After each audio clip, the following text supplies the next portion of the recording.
Ah ouais, en effet, le vrai de vrai. Le vrai de vrai avec le baby rousse à côté aussi. Moi j'aime beaucoup le côté humain du personnage où en fait on pense pendant tout le film que c'est un peu le grand méchant qui fait peur et en fait c'est celui qui a le plus grand cœur et qui est juste adorable et attachant de ouf. Mais les copains m'appellent Choco.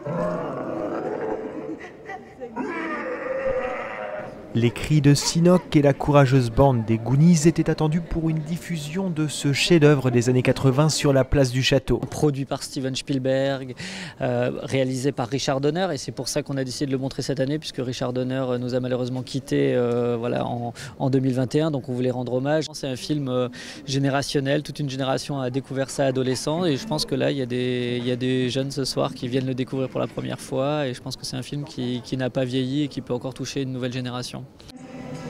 Rien à foutre des Goonies. Rien à foutre de cette baraque. Ce qui me tarde de me tirer d'ici. T'es sérieux?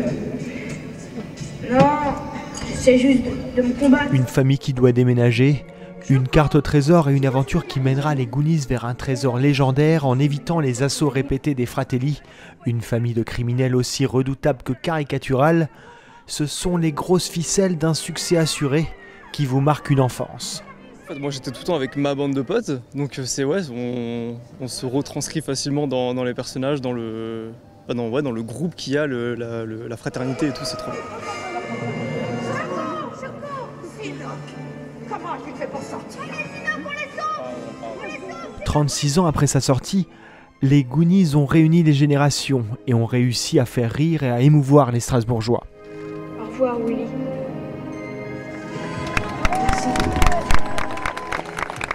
C'est un film qui a marqué une génération et c'est l'occasion de faire découvrir à la nouvelle génération ce chef-d'œuvre. Ça t'a plu? Oui. C'est vrai qu'ils sont habillés en fait comme nous on pourrait l'être. Moi je suis en pyjama mais sinon totalement c'est vrai que c'est un peu la mode d'aujourd'hui. Ce qui est d'ailleurs assez étonnant pour un film des années 80, c'est vrai. C'est un peu caractéristique des films et une personnalité très marquée pour chaque personnage. Et du coup on pioche un peu dans chacune et on se retrouve dans tout le monde et dans personne et du coup c'est super. Si par malheur tu es passé à côté de ce film, fonce le retrouver, l'effet est immédiat, un retour en enfance garanti aussi précieux que le trésor de Willy Le Borgne.